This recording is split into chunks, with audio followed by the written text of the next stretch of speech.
2025 में doctor Guido ग्नेची रुस्कोन Germany के max Planck institute की एक प्रयोगशाला में खड़े थे और एक ऐसे आनुवंशिक अनुक्रम को घूर रहे थे जिसका अस्तित्व ही नहीं होना चाहिए था। यह डीएनए लगभग 370 ईस्वी में हंगरी में दफनाई गई एक महिला से लिया गया था। उसकी कब्र असाधारण थी।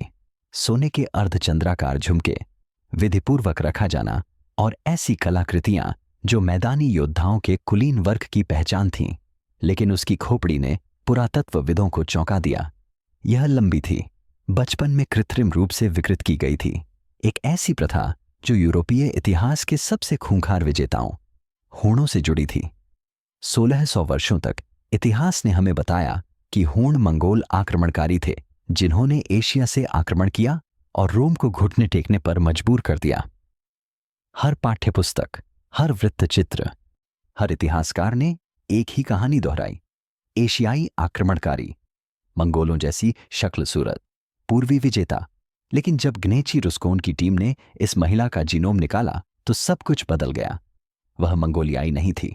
उसके आनुवंशिक लक्षण मध्य एशियाई मैदानों, कजाकिस्तान, तियान शान पर्वतमाला, मंगोलिया से हजारों मील पश्चिम में स्थित क्षेत्रों से जुड़े थे। इससे भी अधिक चौंकाने वाली बात यह थी कि उसके डीएनए ने ज्योनग्नु साम्राज्य से सीधा आनुवंशिक संबंध प्रकट किया, जो एक प्राचीन खानाबदोश संघ था जिसने हूणों के यूरोप में आने से 3 शताब्दी पहले मंगोलिया पर शासन किया था। यह कोई इकलौता मामला नहीं था। इस अध्ययन में मंगोलियाई मैदानों से लेकर मध्य एशिया और यूरोप के मध्य भाग तक 800 वर्षों के दौरान फैले 370 व्यक्तियों का विश्लेषण किया गया और जो निष्कर्ष निकले उन्होंने इतिहास के सबसे बड़े झूठ को ध्वस्त कर दिया।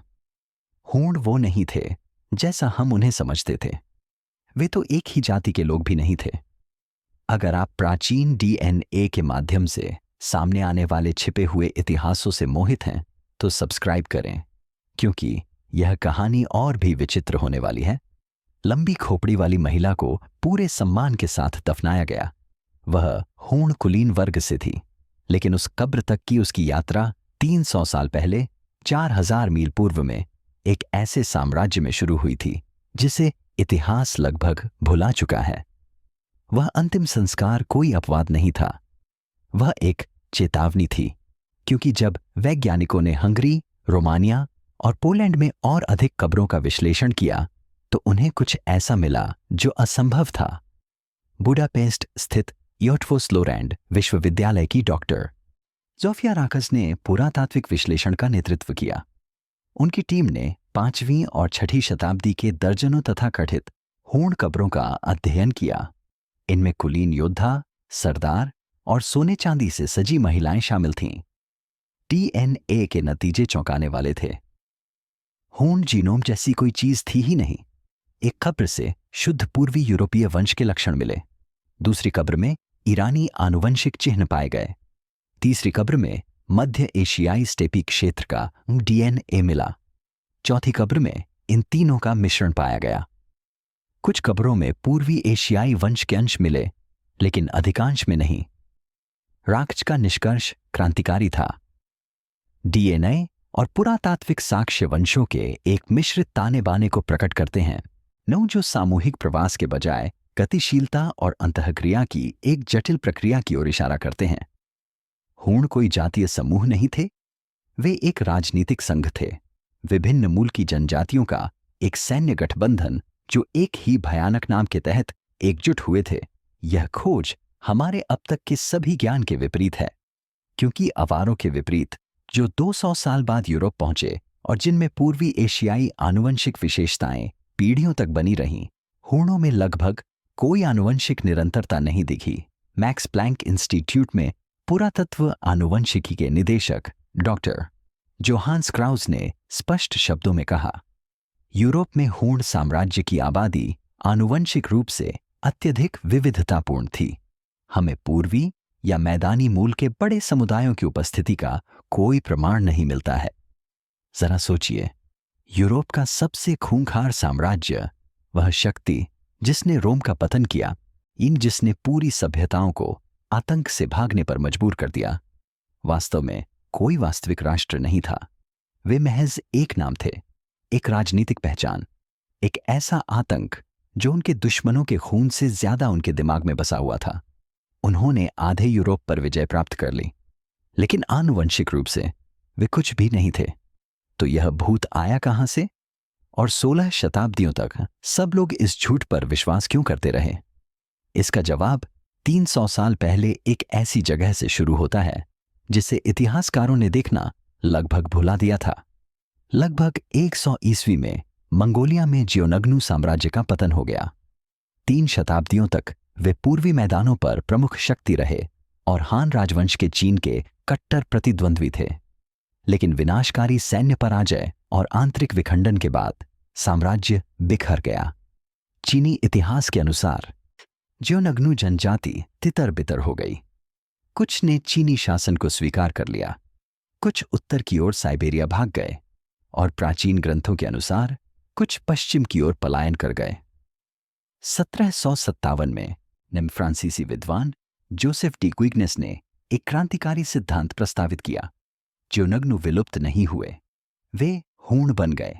250 वर्षों तक इतिहासकारों ने इस पर बहस की। कुछ ने शियोनग्नु और हूण नामों के बीच भाषाई समानताओं के आधार पर इसका समर्थन किया। अन्य ने शियोनग्नु साम्राज्य के पतन और हूणों के यूरोप में आगमन के बीच के विशाल अंतर 300 वर्ष और 4000 मील की ओर इशारा करते हुए इसे खारिज कर दिया। पुरातत्वीय साक्ष्यों से इस अंतर को पाटा नहीं जा सका। लिखित अभिलेखों में भी इस प्रवास का कोई विवरण नहीं मिलता था। यह सिद्धांत अटकलों जैसा प्रतीत होता था। 2025 तक ग्नेची रुस्कोन की टीम ने आइडेंटिटी बाय डिसेंट एनालिसिस, संक्षेप में IBD नामक एक अत्याधुनिक आनुवंशिक तकनीक का उपयोग किया। यह विधि व्यक्तियों के बीच साझा किए गए लंबे DNA खंडों की पहचान करती है, जिससे यह साबित होता है कि उन्होंने ये खंड हाल के एक सामान्य पूर्वज से विरासत में प्राप्त किए हैं। जब उन्होंने 200 ईसा पूर्व और 100 ईस्वी के बीच मंगोलिया में दफनाए गए जियोनग्नु अभिजात वर्ग के जीनोम की तुलना 370 और 450 ईस्वी के बीच हंगरी में दफनाए गए हूण काल के व्यक्तियों के जीनोम से की, तो उन्हें कुछ असाधारण मिला। प्रत्यक्ष आनुवंशिक संबंध, अस्पष्ट वंश नहीं, दूरस्थ आबादी नहीं, प्रत्यक्ष वंशावली संबंध। मंगोलिया में अब तक खोजी गई सबसे बड़ी शाही छत वाली कब्र में दफनाए गए 2 शियोनग्नु व्यक्ति, जो सर्वोच्च अभिजात वर्ग के प्रतीक थे, हंगरी में दफनाए गए 5वीं शताब्दी के कई हूण व्यक्तियों के प्रत्यक्ष पूर्वज थे। ग्नेची रुस्कोन के शब्दों को दोहराना उचित होगा। यह जानकर आश्चर्य हुआ कि यूरोप में हूण काल के कुछ व्यक्तियों के संबंध स्वर्गीय जियोनग्नु साम्राज्य के कुछ सर्वोच्च पदस्थ शाही अभिजात वर्ग के व्यक्तियों से हैं। आनुवंशिक मॉडलिंग से लगभग 500 वर्षों का विभाजन समय सामने आया, जो यूरोप में स्वर्गीय जियोनग्नु काल और हूण काल के बीच के अंतर से बिल्कुल मेल खाता है। जियोनग्नु जनजाति विलुप्त नहीं हुई, वे धीरे धीरे पश्चिम की ओर पलायन करते गए और रास्ते में ईरानी आबादी या तुर्क जनजातियों और कोकेशियाई स्टेपी समूहों के साथ घुल मिल गए। पीढ़ियों के दौरान उनकी आनुवंशिक संरचना में परिवर्तन आया, लेकिन कुछ चुनिंदा कुलीन परिवार, शाही वंश इस यात्रा में अक्षुण्ण बने रहे। मंगोलिया से हंगरी तक का सफर महीनों में नहीं बल्कि पीढ़ियों में पूरा हुआ। लेकिन दुखद पहलू यह है, केवल कुलीन परिवार ही अपनी पहचान बरकरार रखते हुए इस पलायन से बच पाए। बाकी लोगों की पहचान मैदानों में विलीन हो गई और वे जिन आबादी से मिले उनमें समाहित हो गए। जब तक वे यूरोप पहुंचे, तब तक हूण आनुवंशिक रूप से अपने जियोनग्नु पूर्वजों से पूरी तरह अलग हो चुके थे। एक अनुष्ठान 300 वर्षों के प्रवास से बचा रहा, एक ऐसी प्रथा जो इतनी चरम थी कि रोमन लोग इसे राक्षसी कहते थे। कृत्रिम कपाल विरूपण, शिशु की खोपड़ी को जानबूझकर नया आकार देना। कार्पेथियन बेसिन में हूण काल के लगभग 50 से 80% कब्रों में इस प्रथा के प्रमाण मिलते हैं। माता पिता अपने शिशुओं के सिर को लकड़ी के तख्तों के बीच बांध देते थे या उन्हें कपड़े में कसकर लपेट देते थे, जिससे महीनों तक लगातार दबाव बना रहता था। इसका परिणाम यह होता था कि खोपड़ी लंबी हो जाती थी और सिर के पिछले हिस्से की ओर खींच जाती थी। आधुनिक दृष्टि से देखें तो यह विचित्र लगता है। चौथी शताब्दी में हूणों का सामना करने वाले अम्मियान्स मार्सेलिन्स जैसे रोमनों के लिए तो यह भयावह था। उन्होंने उनका वर्णन करते हुए कहा था कि वे इतने बदसूरत और टेढ़े मेढ़े थे कि मानो 2 पैरों वाले जानवर हों। लेकिन यह जीव विज्ञान नहीं था, यह संस्कृति थी। पुरातत्वीय साक्ष्य बताते हैं कि इस प्रथा की उत्पत्ति मध्य एशिया के त्यान शान पर्वत में लगभग 2री शताब्दी ईसा पूर्व में हुई थी। ठीक उसी स्थान पर जहां हान चीन के साथ संघर्ष के बाद शियोनग्नु समूह प्रवास कर गए थे। सबसे महत्वपूर्ण बात यह है कि मंगोलिया में शियोनग्नु आबादी में खोपड़ी के विरूपण का कोई सबूत नहीं है। इसका मतलब है कि हूणों ने पश्चिम की ओर बढ़ने के बाद इस प्रथा को अपनाया, अतः संभवतः आधुनिक कजाकिस्तान और किर्गिस्तान की आबादी के साथ संपर्क के कारण। लेकिन ऐसा क्यों किया? इसका क्या मतलब था? विद्वान ह्यून जिनकिम के अनुसार इसका उद्देश्य कुलीन वर्ग और आम लोगों के बीच एक स्पष्ट शारीरिक भेद स्थापित करना था। यह कुलीन स्थिति का एक दृश्यमान स्थायी प्रतीक था। पुरातत्वविद सुजैन हेकेनबेक जैसे अन्य लोगों का तर्क है कि यह रिश्तेदारी के बारे में था, पारिवारिक वंशों को चिह्नित करने और एक कबीले को दूसरे से अलग करने का एक तरीका। किसी भी तरह से खोपड़ी का विरूपण हूण अभिजात वर्ग की दृश्य पहचान बन गया। भले ही उनके आनुवंशिक गुण यूरोपीय, ईरानी और अन्य आबादी के साथ मिश्रित हो गए, फिर भी इस प्रथा ने उन्हें पहचानने योग्य बनाए रखा। पहले खंड की महिला, जिसे हंगरी के पुजटाटास खूनी में सोने की बालियों के साथ दफनाया गया था, की खोपड़ी लंबी थी और उसके डीएनए से साबित हुआ कि वह जियोनग्नु कुलीन वर्ग की वंशज थी। उसकी खोपड़ी ने वह सच्चाई बयां की जिसे उसके जीन लगभग मिटा चुके थे।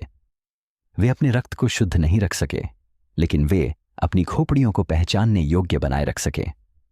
और एक कब्र से सबसे चौंकाने वाला रहस्य सामने आया। एक हूण रानी जिसका एशियाई वंश जरा भी नहीं था, उन्हें राजसी सम्मान के साथ दफनाया गया।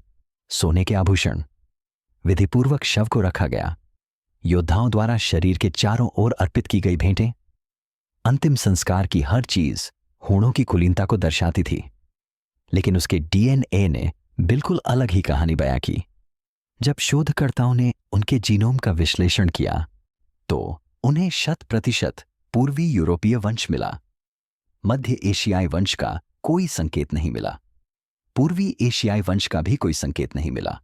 ऐसा कुछ भी नहीं था जो उन्हें आनुवंशिक रूप से स्टेपीड से जोड़ता हो। वह बंदी नहीं थी। बंदियों को सोने के साथ दफनाया नहीं जाता। उन्हें औपचारिक सम्मान नहीं मिलते। उन्हें कुलीन कब्रिस्तानों में जगह नहीं मिलती। वह हूण कुलीन वर्ग से थी, एक ऐसी महिला जिसने शासक वर्ग में विवाह किया था, और उस कब्र में उसकी उपस्थिति हूणों की सबसे खतरनाक रणनीति को उजागर करती है। उन्होंने नरसंहार के माध्यम से विजय प्राप्त नहीं की, उन्होंने एकीकरण के माध्यम से विजय प्राप्त की। हूणों ने रणनीतिक विवाह गठबंधनों के माध्यम से स्थानीय यूरोपीय अभिजात वर्ग को अपने संघ में समाहित कर लिया। यूरोपीय कुलीन महिलाओं ने हूण सरदारों से विवाह किया, जिससे उन्हें राजनीतिक वैधता, स्थानीय ज्ञान और क्षेत्रीय गठबंधन प्राप्त हुए। यह केवल हूणों तक ही सीमित नहीं था। जियोनग्नु साम्राज्य के आनुवंशिक अध्ययनों से पता चलता है कि कुलीन महिलाओं ने गठबंधन बनाने में महत्वपूर्ण भूमिका निभाई। विवाह केवल व्यक्तिगत नहीं था, बल्कि यह एक राजनीतिक ढांचा था। लेकिन यहीं से मामला पेचीदा हो जाता है। जब भी किसी हूण नेता ने किसी यूरोपीय महिला से विवाह किया और जब भी उनके बच्चों को मिश्रित वंश विरासत में मिला, तो हूण की आनुवंशिक पहचान और भी कमजोर होती चली गई। 2 या 3 पीढ़ियों के भीतर इन विवाहों से उत्पन्न संतानें आनुवंशिक रूप से यूरोपीय दिखने लगीं। हूणों ने यूरोप के अभिजात वर्ग को नष्ट नहीं किया, बल्कि उन्होंने उनसे विवाह कर लिया, और इसी वजह से हूणों का विनाश हुआ। क्योंकि जब आपके साम्राज्य की पहचान पूरब से आए खौफनाक बाहरी लोगों के रूप में हो, तो क्या होगा जब आपके बच्चे यूरोपीय लोगों जैसे दिखेंगे? जब आपके पोते पोतियां हूणों की तरह ही धारा प्रवाह और लैटिन बोलेंगे? जब आपका डीएनए उन लोगों से अलग न हो जिन्हें आपने जीता था, आपका अस्तित्व समाप्त हो जाता है। 453 ईस्वी में जब अत्तिला की मृत्यु हुई, तब तक हूण साम्राज्य आनुवंशिक रूप से पूरी तरह से बदल चुका था। मैक्स प्लांक इंस्टीट्यूट की डॉक्टर जुजाना होफमानोवा ने हूणकाल के यूरोप के व्यापक जनसंख्या आंकड़ों का विश्लेषण किया। उनका निष्कर्ष स्पष्ट था। यद्यपि हूणों ने राजनीतिक परिदृश्य को नाटकीय रूप से बदल दिया, लेकिन कुछ विशिष्ट कुलीन कब्रों को छोड़कर उनके वास्तविक आनुवंशिक प्रभाव सीमित ही रहे। 5वीं शताब्दी के दौरान हूणों के नियंत्रण वाले क्षेत्रों में रहने वाले अधिकांश लोगों में मुख्य रूप से यूरोपीय वंश पाया गया, जिसमें मैदानी क्षेत्रों का प्रभाव नगण्य था। आनुवंशिक प्रभाव सतही था। हूण संघ भय, सैन्य प्रभुत्व और एक व्यक्ति के करिश्माई व्यक्तित्व के बल पर एकजुट रहा। अत्तिला। जब 453 में अत्तिला की अचानक मृत्यु हो गई, संभवतः उनकी शादी की रात नाक से खून बहने के कारण, तो 5 वर्षों के भीतर ही साम्राज्य बिखर गया। अधीन जनजातियां गौथ, गेपिड, लोम्बार्ड, बर्गंडियन, रुगियन तुरंत अपनी मूल जातीय पहचान में लौट आईं। हूण कहलाने वाला राजनीतिक गठबंधन रातों रात भंग हो गया। 500 ईस्वी तक, अत्तिला की मृत्यु के 50 साल से भी कम समय बाद, हूण शब्द का प्रयोग किसी भी जीवित जाति के लिए नहीं किया जाता था। लेकिन यहां एक दिलचस्प बात है। हूणों ने यूरोप नहीं छोड़ा, वे यूरोपीय बन गए। उनकी संतानों ने जर्मनिक जनजातियों, स्लाविक आबादी और रोमन अवशेषों में विवाह किया। 2 पीढ़ियों के भीतर कोई आनुवंशिक भेद नहीं रह गया था। विजेता आनुवंशिक रूप से पराजितों में समाहित हो गए थे। यूरोपीय इतिहास का सबसे महान साम्राज्य सैन्य पराजय के कारण नहीं, बल्कि आनुवंशिक मिश्रण के कारण लुप्त हो गया। हूण लोग गए नहीं, उन्होंने बस हूण होना छोड़ दिया। लेकिन उनका डीएनए गायब नहीं हुआ, वह छिप गया। और 1500 साल बाद वैज्ञानिकों ने इसे उस जगह पर पाया जहां किसी ने भी इसकी उम्मीद नहीं की थी।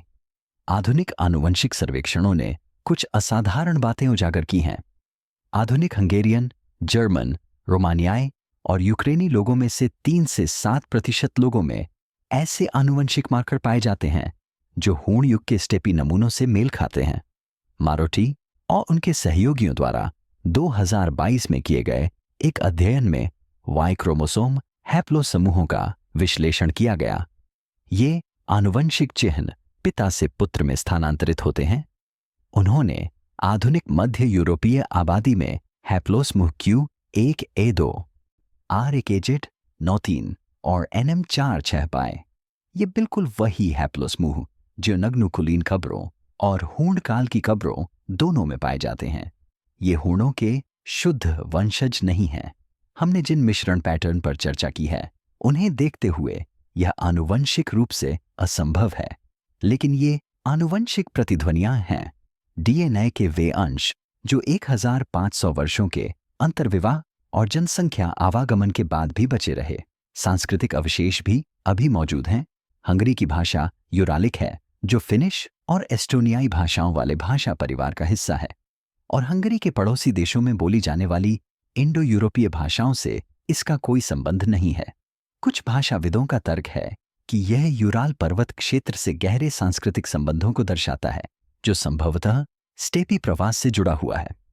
हंगरी की कुछ दफनाने की प्रथाएं, यूं लोक कथाएं और यहां तक कि लोक नृत्य भी प्राचीन खानाबदोश प्रथाओं से संभावित संबंध दर्शाते हैं। हंगरी के एक गांव में स्थानीय लोग हर वसंत ऋतु में एक अनुष्ठानिक नृत्य करते हैं, जिसके बारे में इतिहासकारों का मानना है कि इसकी उत्पत्ति स्टेपी खानाबदोशों से हुई होगी, और यह नृत्य लगभग 1500 वर्षों से लगातार किया जा रहा है। हूण तो चले गए, लेकिन उनके जीन अभी भी यहां मौजूद हैं, सबके सामने छिपे हुए, आधुनिक यूरोप के ताने बाने में बुने हुए। और फिर 2021 में पुरातत्वविदों को कुछ ऐसा मिला जो असंभव था। एक हूण योद्धा इंग्लैंड में, दक्षिणी इंग्लैंड, 2021।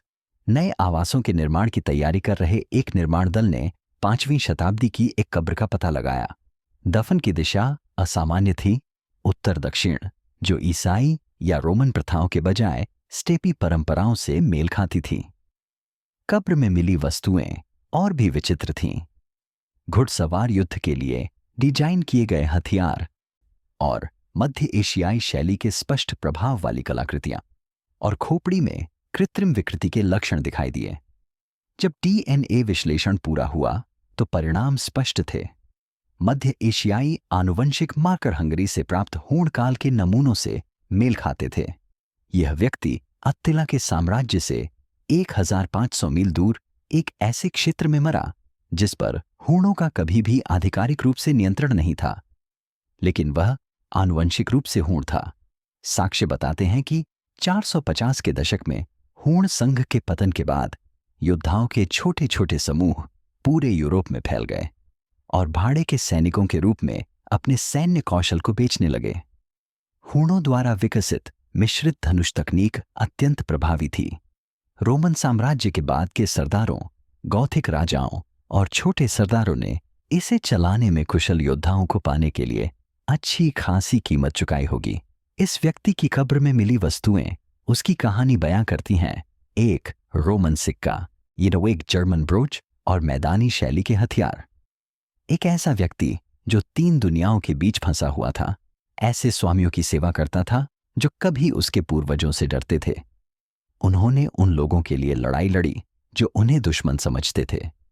उनकी मृत्यु अजनबियों के बीच हुई और 1600 साल बाद उनकी हड्डियों ने एक ऐसा रहस्य उजागर किया जिसका जिक्र किसी भी इतिहास की किताब में नहीं था। हूणों ने सिर्फ विजय प्राप्त करके गायब नहीं हो गए, वे भाड़े के सैनिकों के रूप में पूरे यूरोप में फैल गए और उन स्थानों पर अपने आनुवंशिक निशान छोड़ गए जहां उन्होंने कभी शासन नहीं किया। इससे अंतिम प्रश्न उठता है, यदि हूण वास्तव में कभी हूण थे ही नहीं तो वे क्या थे? 800 वर्षों तक फैले 370 जीनोम का विश्लेषण करने के बाद वैज्ञानिकों को एक अकाट्य सत्य का सामना करना पड़ा। हूण एक राजनीतिक पहचान थे, न कि जातीय पहचान। ऑस्ट्रियाई विज्ञान अकादमी के डॉक्टर वॉल्टर पोल राजनीतिक संस्थाओं के गठन और विघटन का अध्ययन करते हैं। हूण साम्राज्य पर उनका विश्लेषण बेहद चौंकाने वाला है। अत्तिला के हूणों के पूर्वजों ने पश्चिम की ओर यात्रा करते हुए कई पीढ़ियां बिताईं और यूरेशिया भर की आबादी के साथ घुल मिल गए। उन्हें जोड़ने वाली चीज खून नहीं थी, बल्कि सैन्य नवाचार था। मिश्रित धनुष, लकड़ी, स्नायु और सींग से बना एक हथियार जो 200 गज की दूरी से रोमन कवच को भेद सकता था। घुड़सवार युद्ध की रणनीति जिससे तीव्र आक्रमण और पीछे हटना संभव हो जाता था। आतंक पर आधारित कूटनीति जिससे प्रतिरोध की तुलना में आत्मसमर्पण बेहतर प्रतीत होता था। उन्होंने अभूतपूर्व चीज का निर्माण किया, पहली सुपरकल्चर, एक ऐसी राजनीतिक इकाई जो जातीयता, धर्म और भाषा से परे थी। हूण बनने के लिए जन्म से हूण होना जरूरी नहीं था। आप सैन्य सेवा, वैवाहिक गठबंधन या राजनीतिक समर्पण के माध्यम से हूण बन सकते थे। यह पहचान अर्जित की जाती थी, ये विरासत में नहीं मिलती थी। बाद के साम्राज्यों ने भी इसी मॉडल को अपनाया।